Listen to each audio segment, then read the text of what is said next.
Commission Kaleshwaram project మీద enquiry మొదలుపెట్టిన తర్వాత ఆ ఎంక్వైరీకి సంబంధించి పూర్తి కథనాలు ఏవైతే ఉన్నాయో దాదాపుగా 600 పేజీల పైచిలుకు ఉండే. అయితే దాంట్లో కేవలం పీసీ ఘోష్ కమిషన్ కీలకంగా కూడా ప్రభుత్వం కేవలం 60 పేజీలను మాత్రమే తీసుకుంది. అంటే మిగతా పేజీలన్నీ ఎక్కడ, వాటికి సంబంధించి కూడా కావాలంటూ రాష్ట్రానికి సంబంధించిన మాజీ మంత్రి తన్నీరు హరీష్ రావు ఏకంగా మన రాష్ట్ర ప్రభుత్వానికి సంబంధించిన సెక్రటరియట్, అదే మన సచివాలయం అండి, సచివాలయానికి వెళ్ళి మరి పూర్తి స్థాయిలో సిఎస్ను కలిసిండు. రాష్ట్ర సెక్రటరియట్లో సిఎస్ రామకృష్ణారావును మాజీ మంత్రి తన్నీరు హరీష్ రావు కలిశారు. బీఆర్ఎస్ పార్టీ తరపున 2 వినతి పత్రాలను సిఎస్కు అందజేశారు. ఒకటి కేసీఆర్ తరపున, మరొకటి కాళేశ్వరం ప్రాజెక్టుకు సంబంధించి తన తరపున కాళేశ్వరం ప్రాజెక్టుపై పీసీ ఘోష్ ఇచ్చిన కమిషన్ ఏదైతే ఉందో ఆ కమిషన్కు సంబంధించి మాకు పూర్తి స్థాయిలో ఆ పత్రాలన్నీ కావాలంటూ హరీష్ రావు డిమాండ్ చేసిండు. హరీష్ రావు ఎందుకు డిమాండ్ చేసిండు? ఇందులో మనం కాస్త డెప్త్గా వెళ్తే కొన్ని కోణాలు కూడా బయటపడతాయి. ఏంటి అంటే ఒకసారి తెలంగాణ ప్రాంత ప్రజలందరూ కూడా ఆలోచించండి. కాళేశ్వరం తెలంగాణ మొత్తం ప్రజలందరికీ కూడా గుండెకాయ లాంటిది. తెలంగాణ రాష్ట్రానికి వరప్రదాయిని అనేది అందరికీ తెలిసిన విషయమే. సరే, మొత్తానికి కాంగ్రెస్ పార్టీ మొదటి నుంచి కూడా బట్టగాల్చి మీదేసే ప్రయత్నం చేసింది. దాంట్లో 1,00,000 కోట్ల స్కామ్ అన్నది, మేడిగడ్డ ఏదైతే ఉందో ఆ మేడిగడ్డ కూలిపోయింది, కాలిపోయింది అంటూ రకరకాలుగా పూర్తి స్థాయిలో ఆరోపణలు చేసిన పరిస్థితి కూడా మనం చూసాం. కానీ ఫైనల్గా ఇక్కడ జరిగిన ఎపిసోడ్ ఏంటంటే మనందరం కూడా ఆలోచించాల్సిన విషయం ఏంటంటే ఈ కాళేశ్వరంలో ఏవైతే 2 పిల్లర్లు కుంగిన తర్వాత రాష్ట్రానికి సంబంధించిన కిషన్ రెడ్డి లేఖ రాయడం, వాళ్ళు సెంట్రల్కి వేయడం, సెంట్రల్ నుండి పూర్తి స్థాయిలో ఎంక్వైరీ రావడం, దానికి సంబంధించి జియోలాజికల్ కానీ టెక్నికల్ కానీ పూర్తి స్థాయిలో కూడా పరీక్షలు చేయకుండా కేవలం కంటి చూపుతో మాత్రమే పరీక్షలు ఏ విధంగా చేశారు. దాంతోపాటుగా ఇక పూర్తి స్థాయిలో ఇక ప్రభుత్వం అధికారాన్ని కోల్పోయే నెల ముందు నుంచి మొన్నటి వరకు పూర్తి స్థాయిలో కూడా ఎంక్వైరీ చేసిరు. ఆ ఎంక్వైరీకి సంబంధించిన నివేదిక ఇక ఇదిగో అదిగో అంటూ పూర్తి స్థాయిలో ప్రభుత్వానికి సంబంధించి రాష్ట్ర ముఖ్యమంత్రి ఆధ్వర్యంలో ప్రెస్ మీట్ పెట్టిలు. ఆ ప్రెస్ మీట్కు కౌంటర్గా 2 దఫాలుగా కూడా మాజీ మంత్రి తన్నీరు హరీష్ రావు ప్రెస్ మీట్ పెట్టిన విషయం మీ అందరికీ తెలిసిన విషయం. Harish Rao power point presentation ఇచ్చినప్పుడు కాంగ్రెస్ పార్టీకి ఆటోమేటిక్గా పూర్తి స్థాయిలో ప్రభుత్వానికి కరెంటు పోయినంత పని అయిపోయింది. ఇప్పుడు రాష్ట్రానికి సంబంధించిన సిఎస్ ఎవరైతే మన రామకృష్ణారావు ఉన్నాడో ఆ రామకృష్ణారావును కలిసి ఒకటి తన తరపున, కాళేశ్వరం తరపున, కేసీఆర్ తరపున మాకు పూర్తి స్థాయిలో కూడా పీసీ ఘోష్ కమిషన్ ఏదైతే ఉందో ఆ కమిషన్కు సంబంధించిన పూర్తి పేపర్లన్నింటినీ కూడా మాకు కావాలి, ఆ పేపర్లన్నీ కూడా ఇవ్వాలి అంటూ హరీష్ రావు డిమాండ్ చేసిండు. సో హరీష్ రావు వినతి పత్రం ఇచ్చిండంటే మళ్ళొక పవర్ పాయింట్ ప్రజెంటేషన్ రెడీగా ఉండబోతుందని అర్థం. ఎందుకంటే పీసీ ఘోష్ కమిషన్ చేసిన ఆరోపణలు కానీ, పీసీ ఘోష్ కమిషన్కు సంబంధించి రాసిన అక్షరాలు కానీ, పీసీ ఘోష్ కమిషన్ వాళ్ళ యొక్క అనుమానాలను నివృత్తి చేయడానికి హరీష్ రావు లాంటి 6 అడుగుల బుల్లెట్టే వీళ్ళకి కరెక్ట్. ఎందుకంటే ఆయన మాట కానీ ఆయన పని కానీ AK-47 గన్నులు ఎక్కువ ఉంటుంది. సో పూర్తి స్థాయిలో ఇప్పుడు ఏమైపోతుంది, ఇప్పటికే కాళేశ్వరం ప్రాజెక్టు విషయంలో దాదాపుగా 3 దఫాలుగా పవర్ పాయింట్ ప్రజెంటేషన్ ఇచ్చిండు. మీ అందరికీ తెలిసిన విషయమే. ఆ పవర్ పాయింట్ ప్రజెంటేషన్ రాష్ట్ర వ్యాప్తంగా ఉండే ప్రతి యువత చూసే విధంగా కూడా లైవ్ టెలికాస్ట్ చేసిన పరిస్థితి కనబడింది. సో అందరి సమక్షంలో పూర్తిగా కూడా పవర్ పాయింట్ ప్రజెంటేషన్ ఏదైతే ఉందో ఈ పవర్ పాయింట్ ప్రజెంటేషన్కు సంబంధించి పూర్తిగా కూడా ప్రభుత్వం అవాక్కయ్యే విధంగా ఉన్న పరిస్థితి కనబడింది. సో ఇప్పుడు సిఎస్ రామకృష్ణారావును కలిసిన తర్వాత మరి వాళ్ళు పూర్తి స్థాయిలో పీసీ ఘోష్ కమిషన్ కనుక నివేదికని ఇస్తే ఇక ప్రభుత్వాన్ని చెడుగుడు ఆడతాడు హరీష్ రావు, అది తెలిసిన విషయమే. సో వాస్తవాలను గ్రహించండి. ఇక్కడ విషయం ఏంటి అంటే పీసీ ఘోష్ కమిషన్కు సంబంధించి వాస్తవాలను చెప్పిందా, అవాస్తవాలను చెప్పిందా, ప్రభుత్వం యొక్క కల్పితాలు ఉన్నాయా, లేకపోతే ప్రభుత్వం కాంగ్రెస్ పార్టీ బీజేపీ కుట్రపూరితంగా అందులో ఏమైనా ఇరికించే ప్రయత్నం చేసిందా అనేది మనం ఒకసారి చూడాల్సిన పరిస్థితి కనబడుతుంది. సో మొత్తానికి ఇక్కడ కనబడుతున్న అంశం ఏంటంటే హరీష్ రావు అయితే వెళ్ళిండు, జరగబోయే పరిస్థితి ఎలా ఉంటుంది అనేది కూడా మనం వేచి చూడాల్సిన పరిస్థితి కనబడుతుంది. ఇక దాంతోపాటుగా ఏంది మనందరికీ తెలిసిన విషయమే, రాఖీ పండుగ. సరే, మొత్తానికి తెలంగాణ రాష్ట్ర వ్యాప్తంగా ఉన్న, యావత్ దేశవ్యాప్తంగా ఉన్న, ప్రపంచవ్యాప్తంగా ఉన్న నా తెలంగాణ ఆడబిడ్డలందరికీ కూడా రాఖీ పండుగ శుభాకాంక్షలు. నా తరపున, మా వైఆర్టీవీ తరపున, మా టీం తరపున, మా తెలంగాణలో ఉన్న 4 కోట్ల మంది ప్రజల తరపున కూడా మీ అందరికీ రాఖీ పండుగ శుభాకాంక్షలు, యావత్తు తెలుగు ప్రజలందరికీ కూడా. సో ముఖ్యంగా ఈ పండుగ అంటే అందరికీ తెలిసిన విషయమే. అన్న చెల్లెళ్ళు, తమ్ముడు, అక్క, ఈ బంధాలు ఎట్లుంటాయో మీ అందరికీ తెలిసిన విషయమే. సో రాఖీ పండుగ రానే వచ్చింది. గతంలో మనం సంక్రాంతి పండుగ చూసినాం, ఉగాది పండుగ చూసినాం, దసరా పండుగ చూసినాం, దీపావళి పండుగ చూసినాం. పండుగ ఏదైనా కూడా మా దారి రహదారి అంటున్నది ఆర్టీసీ. ఎందుకంటే పండుగనే టార్గెట్, పండుగ వేళలలోనే టార్గెట్ వీళ్ళకు. ఎందుకు అంటే ఈ వార్త చూసినాక మీరే అంటారు, ఆధార్ చెల్లదు, టికెట్ పైసలు చెల్లించాల్సిందే, ఒరిజినల్ కాదని టికెట్ ఛార్జీలు వసూలు. ఆర్టీసీపై మండిపడుతున్న ప్రయాణికులు, రాఖీ పండుగ వేళ బస్టాండ్లలో రద్దీ. రాఖీ కట్టేందుకు సొంతూళ్లకు అక్కా చెల్లెలు. రద్దీకి అనుగుణంగా లేని ఆర్టీసీ బస్సులు లేక ప్రయాణికుల పడిగాపులు అంటూ కూడా మనం చూస్తున్నాం. హైదరాబాద్లో రాఖీ పండుగ వేళ బస్టాండ్లలో రద్దీ ఏర్పడింది. రాఖీ పండుగను పురస్కరించుకుని అక్కా చెల్లెలు తమ సోదరులను కలుసుకునేందుకు శుక్రవారం నుంచే ప్రయాణాలు మొదలుపెట్టారు. ఈ నేపథ్యంలో నగరంలోని వివిధ బస్టాండ్లకు పెద్ద ఎత్తున ఆడబిడ్డలు చేరుకున్నారు. ప్రయాణికులతో ఆర్టీసీ బస్టాండ్లన్నీ కూడా కిక్కిరిసిపోయాయి. రాఖీ స్పెషల్ పేరుతో తెలంగాణ ఆర్టీసీ ప్రత్యేక బస్సు సర్వీసులను అందిస్తుంది. అయితే ప్రయాణికుల రద్దీని అనుగుణంగా బస్సులు లేకపోవడంతో ఇబ్బందులు తలెత్తుతున్నాయి. బస్సులు అందుబాటులో లేకపోవడం ప్రయాణికులకు తీవ్రమైన అసౌకర్యాన్ని కలిగించింది. ఇక డిలక్స్, సూపర్ లగ్జరీ వంటి బస్సులలో ముందే రిజర్వేషన్లు పూర్తయి. దీంతో నేరుగా బస్టాండ్లకు చేరుకున్న ప్రయాణికులకు ఆ తీవ్రమైన నిరాశ ఏర్పడుతున్న పరిస్థితి కనబడుతుంది. ఇక చూడరు, వాళ్ళ దగ్గరున్న ఆధార్ కార్డు ఏదైతే ఉంటుందో, నా తెలంగాణ ఆడబిడ్డల దగ్గర ఆధార్ కార్డు అని చెప్పి కదా, మా కాంగ్రెస్ ప్రభుత్వం ఏమన్నదంటే మహిళలకు free free free free free free free అని చెప్పుకుంటూ వచ్చింది. ఏం ఫ్రీ అట? ఆర్టీసీ బస్సు ప్రయాణం ఫ్రీ అని చెప్పింది. ఆర్టీసీ బస్సు ప్రయాణం ఫ్రీ అని చెప్తూ 100 కోట్ల లాభాలు వచ్చినాయి అంటూ కూడా మొన్న ఒకసారి ఊపదంపుడు ఉపన్యాసం ఇచ్చే ప్రయత్నం చేసిండు. దాని మీద శ్వేతపత్రం రిలీజ్ చేయండి అంటే ఇప్పటి వరకు పరారు, అంటే పత్తా లేని పరిస్థితి కనబడింది. అది మీ అందరికీ తెలిసిన విషయమే.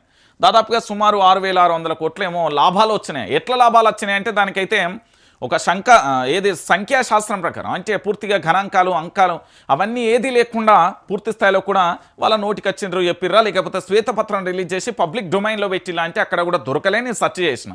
సో మొత్తానికి పండుగలు వచ్చిన వేళ మాత్రం ఆర్టీసీ బస్సు మొరాయించడం అంటే ఎట్లా అంటే సరి అయిన సౌకర్యాలు కల్పించరు. దాంతోపాటు ఏంది అంటే బస్సులకు సంబంధించి అనుగుణంగా రద్దీ ఉండే ఎక్కువ బస్సులను కేటాయించే ప్రయత్నం చేయరు. లేదా ఇక్కడ ఏం చేస్తారు అంటే ఇది ఒరిజినల్ ఆధార్ కార్డా, జిరాక్స్లా, ఇవి జెల్లయి ఖచ్చితంగా కూడా మీరు రాఖీ పండుగ అయినా ఏదైనా టికెట్ తీసుకోవాలంటూ నా తెలంగాణ ఆడబిడ్డల మీద వీళ్ళు ఒత్తిడి తెచ్చే ప్రయత్నం చేస్తున్నారట. ఇక గింతకంటే దారుణం, గింతకంటే ఘోరం ఏముంటుందన్నా? తెలంగాణ ప్రాంత ప్రజలందరూ కూడా ఆలోచించాలి. రాఖీ పండుగ రోజు కూడా ఒరిజినల్ కాదని టికెట్ ఛార్జీలు వసూలు చేసి ఇక చూడు 490 రూపాయలు. ఇది ఉప్పల్ టు హనుమకొండ, ఇక్కడ చూడు 490 రూపాయలు వసూలు చేసి. ఏంది అంటే ఆధార్ కార్డు సంబంధించి ఇది ఒరిజినల్ కాదు అంటూ కూడా 490 రూపాయలు పూర్తి స్థాయిలో కూడా వసూలు చేసిన పరిస్థితి కనబడుతుంది. ఇక ఇదే విషయానికి మా పొన్నం ప్రభాకర్ ఏమంటాడో, లేకపోతే మా రాష్ట్రానికి సంబంధించిన ఎవరు సజ్జనార్ అనుకుంటా, బహుశా ఎక్కడ ఉన్నారో కానీ వీళ్ళందరూ దీనికి ఏమైనా సమాధానం చెప్తారా లేదా అనేది కూడా మనం వేచి చూడాల్సిన పరిస్థితి కనబడుతుంది.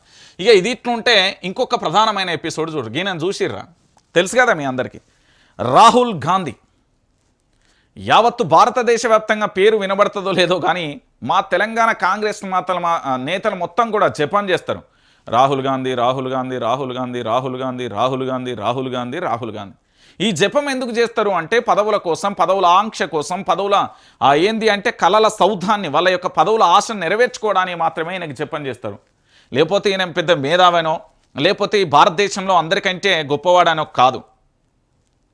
ఇది వాస్తవమైన విషయం.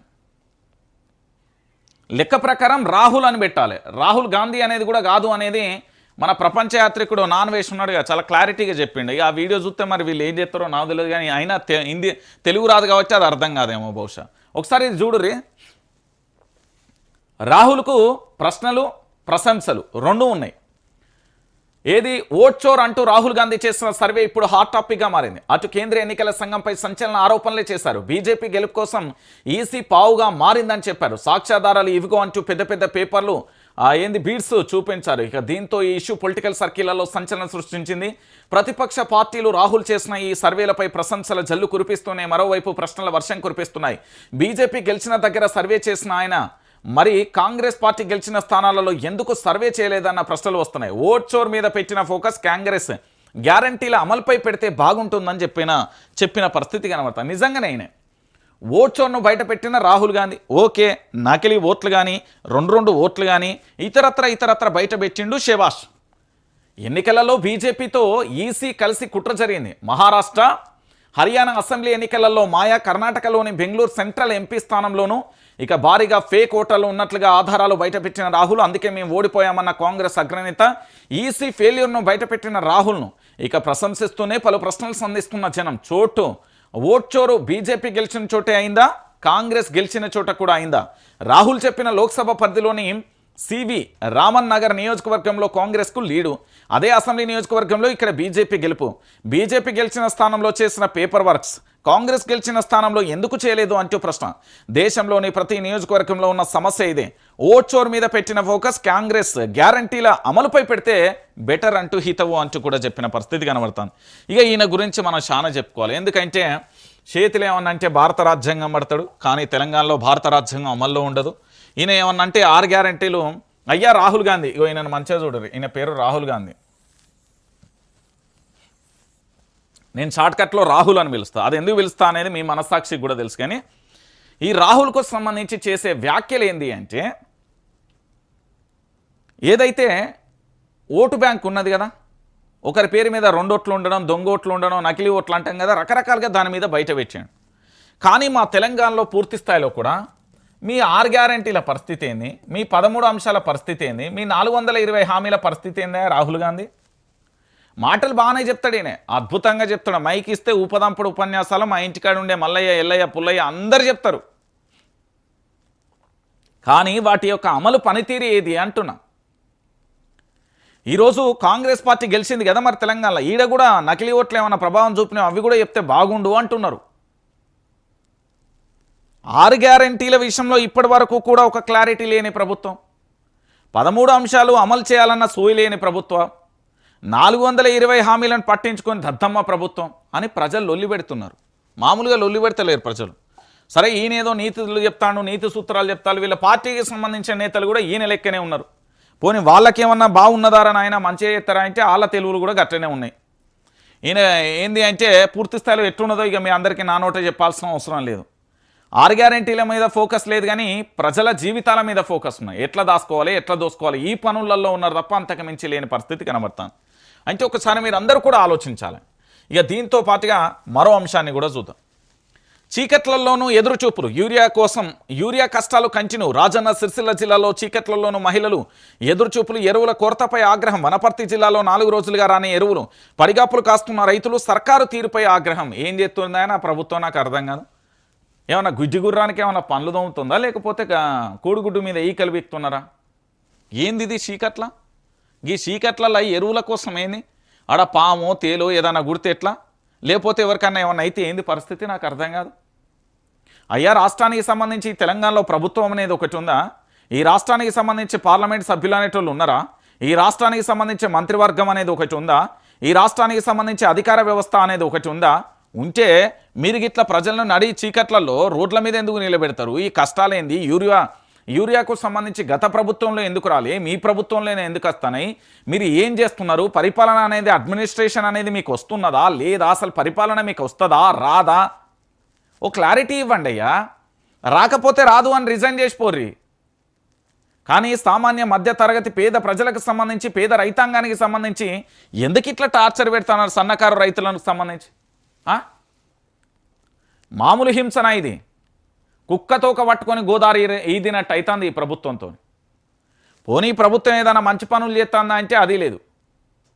చేసే ప్రతి దాంట్లో కూడా ఏదో ఒక వంకర ఉంటూనే ఉంటుంది. ఏది 100% చేయలేకపోతున్న ప్రభుత్వం ఇది. అందుకే దద్దమ్మ ప్రభుత్వం అంటున్నారు తెలంగాణ ప్రాంత ప్రజలు. అరే చీకట్లలోనూ ఎదురుచూపులు చూస్తున్న పరిస్థితి కనబడుతుంది కదా, ఈ చీకట్లలో ఎందుకు ఎదురుచూపులు చూడాల్సి వస్తుంది? ఏం చేస్తున్నారు? గుడ్డి గుర్రానికి ఏమైనా పనులు దోముతున్నదా ఈ ప్రభుత్వం? ఏడపోయింది ఈ ప్రభుత్వం. బాగా మురిగిరు కదా ఎన్నికల ముందైతే, బొచ్చు కుక్కలు, ఊర కుక్కలు, పిచ్చి కుక్కల కంటే అధ్వానం మురిగిరు కదా అని ప్రజలు అడుగుతున్నారు. మరి దాని గురించి సమాధానం ఏంది అంటున్నా నేను. ఏమైనా చెప్పే ఆలోచన ఉందా? ఏమైనా చేసే ఆలోచన ఉందా? అదేది లేకపాయే. చీకట్లలోనే ఇంకా ఎరువుల కోసం పంచాయితీ. ఇక ఇక్కడ కేటీఆర్ ఏమంటున్నాడు? క్షమాపణలు చెప్తావా, కోర్టుకు వెళ్తావా? నోరు అదుపులో పెట్టుకో, సోయి లేకుండా మాట్లాడద్దు. దమ్ముంటే ఫోన్ ట్యాంపరింగ్ నిరూపించు, లేదంటే బహిరంగ క్షమాపణ చెప్పు. నిరూపించకపోతే కోర్టుకు లాగుతా. బండి సంజయ్పై కేటీఆర్ ఆగ్రహం. ఇక ఈ బండి సంజయ్కి సంబంధించిన ఎపిసోడ్ నిన్న చూసిన. ఫోన్ ట్యాంపరింగ్ జరిగింది కదా అని ఈయనకు ఏదైతే నోటీసులు వచ్చినాయో ఆ నోటీసుల మీద ఈయన ఎక్కడికి పోవాలండి? చక్కగా ఏదైతే ఆఫీస్ ఉన్నదో ఆ ఎంక్వైరీ ఆఫీస్కు సంబంధించి అడిగి పోవాలి. కానీ బండి సంజయ్ కార్యకర్తలు ఎందుకే? నిన్న కార్యకర్తలు వేసుకుని ఎందుకు వేను? నువ్వు ఎంత ట్రాఫిక్ జామ్ చేసినావో తెలుసా? సామాన్య పౌరుల హక్కులకు భంగం వాటిల్లినో తెలుసా? ఒక మంత్రి, కేంద్ర మంత్రి పదవిలో ఉండి ఏంది చిల్లర చేష్టలు అంటున్నారు ప్రజలు. నువ్వు ఆ గెస్ట్ అదేంది ఏంది ఆ మందిని వేసుకొని పోవడేంది? నువ్వు ఏ ఆఫీస్కి పోవాలి? నువ్వు ఏ ఆఫీస్కి పోతున్నావు? మీ కార్యకర్తలను దోలుకొని ఏడికి పోతున్నావు? నువ్వు కేంద్ర మంత్రి హోదా, నీ డిగ్నిటీ ఏమైంది? నీ హూందాతనం ఏమైంది? అరే ఏదొస్తుంది మాట్లాడతాడు భయ్. మా ఊళ్ళో బర్ల మల్లేష్ అని అద్భుతంగా మాట్లాడతాడు. ఏది సందర్భం ఏంది, ఆ సందర్భానికి సంబంధించి ఏం మాట్లాడాలి గది మాట్లాడతాడు. కేంద్ర మంత్రి హోదాలో ఉండి బండి సంజయ్ గారు మాట్లాడే భాష, వారు మాట్లాడే వ్యాఖ్యలు నిన్న గంతమంది కార్యకర్తలైన వేసుకుని ఎందుకు వెళ్ళి ఈయననే కదా ఆరోపణ చేసింది. నా ఫోన్ ట్యాంపరింగ్ అయింది, నా ఫోన్ ట్యాంపరింగ్ అయింది అంటే వాళ్ళు నోటీసులు ఇచ్చిలు. దానికి వివరణ ఇవ్వడానికి గంతమంది కార్యకర్తలు ఎందుకే? సెంట్రల్ అధికారం ఉంది, నీ చేతిలో పవర్ ఉన్నది, నువ్వు కేంద్ర మంత్రికి సంబంధించిన ఆయన. సార్ తెలంగాణ ప్రాంత ప్రజలందరూ కూడా ఆలోచించాలి. ఏం చేస్తున్నాడు? ఏం చేసిండు? ఇష్టం వచ్చినట్టు మాట్లాడుతాడు. అదేంది నరం లేని నాలుక సవాలచ్చ మాట్లాడుతుంది అన్నట్టున్నది ఈడ కథ బీజేపీ వాళ్ళకి సంబంధించి. అరే నిన్న గంత కార్యకర్తలు ఎందుకు నాకు అస్సలు అర్థం కాలే.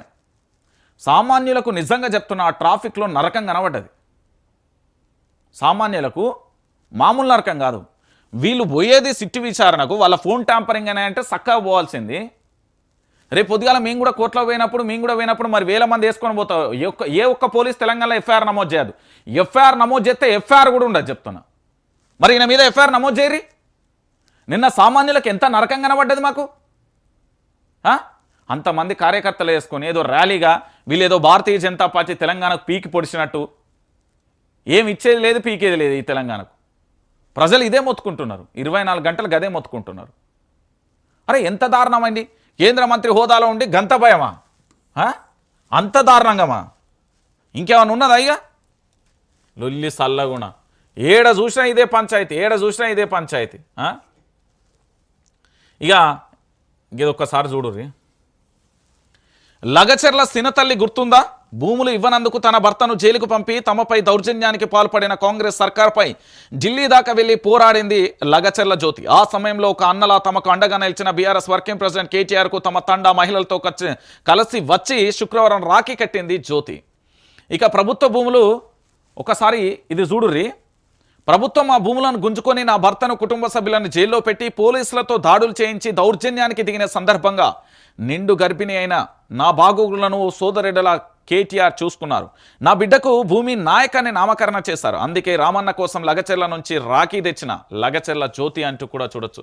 సో మొత్తానికి రామన్నకు లగచెర్ల రాఖీ కడుతున్న పరిస్థితి అయితే కనబడుతుంది. ఎందుకు ఈ మాట చెప్తున్నానంటే నిజంగా కష్టకాలంలో ఉన్నప్పుడు లగచెర్ల అక్కడ ఉండే గ్రామానికి సంబంధించి అక్కడ ఉండే ఆడబిడ్డలకు నిజంగా ఏ మాటకు ఆ మాట చెప్పాలి. బీఆర్ఎస్ పార్టీ కడుపులో పెట్టి చూసుకున్నదబ్బా. నిజంగా చెప్తున్నా.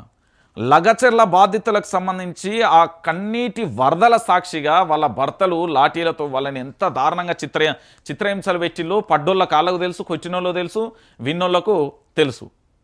అది ప్రజలు మాట్లాడుకుంటున్నమాట, ఇది రియాలిటీ. కానీ ఇక విషయం ఏంటంటే ఈ లగచెర్ల బాధితులలో అప్పుడున్న కష్టకాలంలో పూర్తి స్థాయిలో కూడా కేటీఆర్ అనే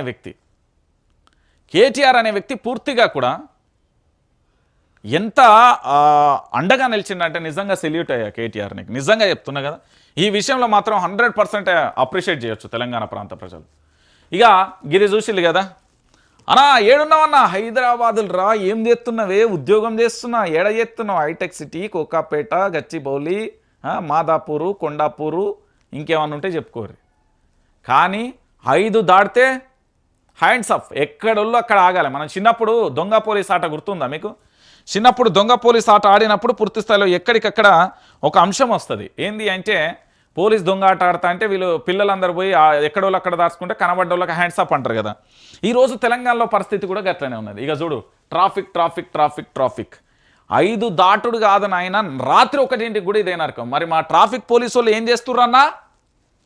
నిన్న దారుణం ఏంటంటే ఆయన ఏడ మనం పోయింది ఆ మెట్టు కూడా కాడ, ఆ మెట్రో స్టేషన్ కొంచెం ముందు ఆ లెఫ్ట్ సైడ్లో మన ఎవరో ఉండే ఆయన ఒకప్పుడు రాజకీయ నాయకుడు వాళ్ళ ఇంటి ముంగట ఆడ ఇది మాస్కులు టోపీలు గవిగి అమ్ముతారు. ఆ షెట్లలో ఊకొని ఫోటో తీస్తారండి. ఇక ఆ నుండి ముందుకు పోతే సంగీత సిగ్నల్ ఉంటుంది.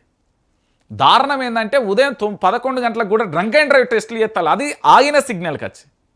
ఇంకా ఘోరమైన విషయం ఏందో తెలుసా, ఆ ముంగట రైల్వే టనెల్ ఉంటుంది. ఇట్లా ఇట్లా వచ్చి ఏదో మనం దొంగతనం చేసినట్టు, ఏదో మనం లంగలం దొంగలం ఉగ్రవాదులు అన్నట్టు మన కారు ముంగడికి వచ్చి, లేదా మన బండి ముంగడికి వచ్చి ఇది. ఇక గీడ సుదర్శన్ రెడ్డి స్వీట్ హౌస్ ఉంటుంది తార్నాకల్ని. ఆ అప్సిగూడ నుండి వచ్చే కాడ ఆ యూటర్న్ ఉంటుంది. నడి రోడ్డు మీద బండ్లు ఆపుతారు. ఏదో వీళ్ళ తాతల జాగిరైనట్టు, పోలీసు వాళ్ళది, వాళ్ళ తాతల ముత్తాతల వాళ్ళ డిపార్ట్మెంట్ జాగిరైనట్టు. పోనీ ఆపినోళ్ళన్నా కొనకాపరు. ఈ మెట్రో పిల్లర్ కిందనే ఆపుతారు. మళ్ళీ ఆడ ఒక్కరు కూకుంటారు అంటే వాళ్ళే 2 వీలర్ వేసుకుంటారు. దర్జాగా 5-6 కూకుంటారు. ఇక వీళ్ళకేంది అంటే వసూలు చేసుడే ఉన్నంత, దాని మీద ఇంకేం లేదు. ఇక గీడ తారనాకాల ఆ తాజా కిచెన్ ఆపోజిట్ 6 అయిందంటే వాళ్ళు ఉరికొస్తారు. 7 ఉన్నా మరి ఎక్కడి నుంచి వస్తారో తెలియదు కానీ వచ్చి డ్రంక్ అండ్ డ్రైవ్లు అంటారు. ఎంత దారుణం అంటే రేవంత్ రెడ్డి మీ ప్రభుత్వం చిచ్చి. ఇది సామాన్యుడి వాదన, నా మాట కాదు, సామాన్యుల హైదరాబాద్ వాసి మాట. ఎందుకంటే ట్రాఫిక్ క్లియరెన్స్ చేయడానికి అక్కడ నువ్వు ఉండవు, కానీ మీ వాళ్ళు చలాన్ వసూలు చేయడానికి ఉంటావు. సిగ్నల్ కాడ పూర్తి స్థాయిలో కూడా ట్రాఫిక్లో ఏది బండ్లకి వచ్చి చలాన్లు వసూలు చేపిస్తావు. ఇక వసూలు చేయకపోతే ఘోరం. ఎనుకోడు సిగ్నల్ పడ్డా కూడా ఈయన ఆఫీస్ సైడ్కు జరగడు. ఆయన ఎనుకున్న ఆయన కథమే, ఇంకో సిగ్నల్ పడుతుంది. ఆయన ఆఫీస్కే పోవాలనో మరి బాత్రూమే వస్తుందో, ఆయనకు ఏది హాస్పిటల్కి పోవాలనో ఎమర్జెన్సీ ఉన్నది ఏది ఉందో తెలియదు. ఈ తెలంగాణ హైదరాబాద్లో ఉన్నంత బద్మాష్ పరిపాలన తెలంగాణ ఘోరంగా ఉన్నది అంటున్నారు ప్రజలు. హైదరాబాద్ వాసులు అయితే గిదే ముచ్చట చెప్పారు. నాకు బరాబర్ గిదే చెప్పన్నా అని చెప్పారు. మళ్ళీ అరే ఎంత దారుణం అండి. ఈ ట్రాఫిక్ను క్లియర్ చేయాలంటే ఆ చలాన్లు. వర్షం పడ్డదండి. వర్షం పడ్డ తర్వాత నా దగ్గర లేదు, నేను ఖచ్చితంగా సంపాదిస్తా. ఒక తమ్ముడు పోతా ఉంటే వాళ్ళ గల్లీ అదే మెయిన్ రోడ్ మీకెళ్ళి జస్ట్ ఎట్లా అంటే ఒక గల్లీ నుండి ఒక గల్లీ ఇట్లా వెళ్ళాలి. సో మెయిన్ రోడే ఎక్కువ. సో ఆయన హెల్మెట్ పెట్టుకోలే, కథ ఇట్లా తిరిగి వెళ్ళాలి. పక్కనే అటు సైడే ఇల్లు ఇటు సైడే ఇల్లు. వాళ్ళ మరి ఎవరిదో మనది తెలియదు. ఆయన ఇట్లా వెళ్తే ఆయనకు చలానా ఇచ్చాడు. అసలు ఘోరంగా ఉన్నారు తెలుసా. ఎట్లున్నారు అంటే నాకు తెలిసి అసలు ట్రాఫిక్ పోలీసు వాళ్ళకు సంబంధించి నేను ఇలాంటి ట్రాఫిక్ వ్యవస్థ నాకు తెలిసి భారతదేశంలో ఏ రాష్ట్రంలో చూడలే. నేను మహారాష్ట్ర పోయినా, ఉత్తరప్రదేశ్ పోయినా, నేను చెప్తున్నా కదా, గుజరాత్ పోయినా, హర్యానా పోయినా, తమిళనాడు పోయినా, ఆంధ్రప్రదేశ్ పోయినా, ఒరిస్సా పోయినా, ఛత్తీస్గఢ్ పోయినా, ఏ రాష్ట్రంలో కూడా ఇలాంటి అరాచకం అయితే ఎక్కడ చూడలే. నేను ఎందుకు అరాచకం అంటే ట్రాఫిక్ సిగ్నల్ పడ్డది. ఇప్పుడు నా ముందు 3 వెహికల్ ఉన్నాయి సిగ్నల్ అక్కడ. ఆ వెహికల్ దాని మీద చలాన్ ఉండొచ్చు, కథం ఆపుతారు. నువ్వు సైడ్కి జరుగు అంటే ఆడ సిగ్నల్ అంత తిప్పి కొడితే ఒక 60 సెకండ్లు ఉండదు. కథం ఆ వెహికల్ పక్కకు జరిగి ఒక ఆయన పోతాడు అంతే స్టాప్. మళ్ళీ పొద్దుగాల 9 గంటలకే అదేదో డ్రంక్ అండ్ డ్రైవ్ పెడతాడు ఆడ. ఇదేం అరాచకం నాకు అర్థం కాదు. ఆ రాత్రి పూట దాగిచ్చుడు ఎందుకు? వైన్సులు బంద్ చేయరు. గుడి ముంగట వైన్స్, బడి పక్కన వైన్స్. ఏంది అరాచకం? ఇండ్లల్లో వైన్స్, ఇంటి పక్కన వైన్స్, దావఖానా పక్కన వైన్స్. ఇక దీని గురించి ఏమైనా సమాధానం లేదు, అస్సలు లేదు ప్రభుత్వం. చి ప్రభుత్వం నేనంటలేను, ప్రజలు అంటున్నారు ఇది. ఇక చూడుర్రి, మొగులు నల్లగైతే బుగులు పడుతున్న నగరం. 5 దాటితే హ్యాండ్స్ అప్. సాయంత్రం 5 దాటితే ట్రాఫిక్ చక్రబంధం. 5 సెంటీమీటర్ల మించి వాహనం నడిపితే నరకం. అన్నిట్లో వేలు పెట్టి జారుకుంటున్న హైడ్రా. చేతులెత్తేస్తున్న జిహెచ్ఎంసీ పోలీస్. భారీ వర్షం పడిందంటే నగరం ఆగమాగం. గంటల తరబడి ట్రాఫిక్ జామ్తో అవస్థల పర్వం. ఎవరికి వారు పోలీసులు, జిహెచ్ఎంసీ, హైడ్రా. వాన నీటి నిర్వహణలో యంత్రాంగం విఫలం. అత్యవసరాలలో కనిపించని లా అండ్ ఆర్డర్. ఇన్నాళ్ళు తమదే బాధ్యత అన్నట్లుగా హైడ్రా బీరాలు. తీరా వానలు మొదలయ్యాక పత్తాలేనివైన తమపై హైడ్రా పెత్తనమైందని పోలీసుల ఫైర్. గ్రేటర్ హైదరాబాద్ అటవీ అధికారులది అదే ధోరణి. ఫలితంగా నరకం చూస్తున్న హైదరాబాద్ వాసులు. రాష్ట్ర రాజధాని చిన్నపాటి వర్షం పడినా గజగజ అని వణికిపోతుంది. భారీ వాన పడితే బెంబేలెత్తుతున్నది. రోడ్లపై వరద చేరి ఎక్కడికెక్కడ కిలోమీటర్ల కొద్దీ వాహనాలు స్తంభించిపోతూ నగరవాసులకు గ్రేటర్ ప్రత్యక్ష నరకాన్ని చూపెడుతుంది. సాయంత్రం 5 అయిందంటే ఇక నగరం చక్రబంధం కాదు, ఇది అష్టదిగ్బంధంలో ఇరుక్కుపోతున్నది. 5 సెంటీమీటర్ల కంటే ఎక్కువ వర్షం పడితే అధికార యంత్రాంగం మొత్తం చేతులెత్తిస్తున్నారు. ట్రాఫిక్ నిర్వహణ గాడి తప్పి నగర పౌరులు నానా కష్టాలు పడుతున్నా సర్కార్ కన్నెత్తి చూడడం లేదు. బీఆర్ఎస్ హయాంలో భారీ వర్షాలు పడ్డాయని అప్పుడు ఇంత ఇబ్బంది లేదని ఇప్పుడు ఎదుర్కోవాల్సి వస్తుందని వాహనదారులు వాపోతున్న పరిస్థితి. ఇక హైటెక్ సిటీ కోకాపేట అనవసరంగా పని మీద ఏదో ఇంటర్వ్యూ మీద పోయినావు. సాయంత్రం 6 గంటలకి మనకు వచ్చింది. దరిద్రం ఏంటంటే రాత్రి 11:30, 12:30కి వచ్చినాం మేము. 6 గంటలు వచ్చింది మేము. ఇది నిజంగా ఒకసారి కోయేసుకోవాలి. శబాష్. మీరు గ్రేట్. అమ్మో, ఇక్కడ నేను చెప్పలే, ఒకప్పుడు ఈ పోలీసు వ్యవస్థ ఎట్లున్నది అంటే, ఒకప్పుడు ఏదైనా నేరస్తుడు ఉంటే నేరం చేస్తే దాన్ని రుజువు చేయడానికి సాక్ష్యాధారాల కోసం ఎంక్వైరీ చేసేది. ఇప్పుడు అట్లా కాదు. ప్రభుత్వాన్ని ఎవరన్నా ప్రశ్నించాలనుకో, వాడు ఏ తప్పు చేయకున్నా వాని మీద ఎట్లా నేరం అభియోగించాలి, ఎట్లా చేయాలి అనేది చూస్తారు. కొన్ని ఎఫ్ఐఆర్లు చూస్తే అవి ఆశ్చర్యం అనిపించింది నాకు. అదేంది, మన కొన్ని శాటిలైట్ మీడియా పత్రికల మీద కొన్ని ఛానళ్ళు మాట్లాడితే అందులో ఎఫ్ఐఆర్లు ఇచ్చిన వాళ్ళు కూడా కొంతమంది డిపార్ట్మెంట్కి సంబంధించి ఉంటే ఆశ్చర్యాన్ని వేసింది. ఇది శబాష్. నిన్న అతి త్వరలోనే సీఎం పీఠం మీకెళ్ళి దించుతారు. నువ్వు జీవితంలో చెప్తున్నా మళ్ళా కాంగ్రెస్ పార్టీ అత్తేనన్నాడు, రానిత్తే అడుగు మేము ఈ తెలంగాణ పొలిమేరలో కూడా రానియం. ఇక చూడు ఈ కష్టమేంది, నరకమేంది. ఈ ఆడబిడ్డ గీడు ఎందుకు రాఖీ కడుతుంది? లగచర్ల బాధ్యతలు వచ్చి సీఎం రేవంత్ రెడ్డికో మంత్రులకు ఎందుకు కడతలేరు? కట్టమనేవారు ఎందుకు కడతలేరు? మీ అరాచక పాలన మామూలుగా ఉంటుందా? ఇక మరో అంశం, ఇక గిది చూడరు, ఏది ఏది ఎక్కడెక్కడో వాయ గిన్నె ఇగోది డమ్మీ యూనివర్సిటీ ఫేక్ కోర్సులు, నకిలీ సంస్థలతో ఎంఓఈలు, జేఎన్టీయూ తప్పటడుగులు. అయితే ఇదేందట, ఒక చర్యతో ప్రతిష్టాత్మకమైన విద్యాసంస్థకు మరక. KFRU సంస్థతో ఎంఓఈలపై దుమారం, 2 ఫారెన్ కోర్సులలో విద్యార్థులకు అడ్మిషన్, జర్మనీలోని టాప్ 3 యూనివర్సిటీ అంటూ ప్రచారం. అదే ఫౌండేషన్ యూనివర్సిటీ కాదంటూ ఫిర్యాదులు, అయినా స్పందించని జేఎన్టీయూ అధికారులు. అలాగే ముందుకెళ్తే విద్యార్థులకు తీవ్ర కష్టాలు. నేనేమంటున్నానంటే, ఆ నార్త్ సైడ్ గుజరాత్, మహారాష్ట్ర అటు ఉంటాయి కదా, గావాలని చూసి నేర్చుకోరు ఇక్కడ యువత. నేను చెప్తున్నా కదా, ఇప్పుడు తెలంగాణలో నా దగ్గర ఒక లిస్ట్ వచ్చింది నిన్న. నేను చెప్తున్నా, లైవ్లోనే చెప్తాను, ఇందులో ఎవరికి లాలిచ్చి ఏది లేదు. తెలంగాణలో కాదు, యావత్ దాన్ని ఏమంటారు భారతదేశ వ్యాప్తంగా చెప్తున్నా.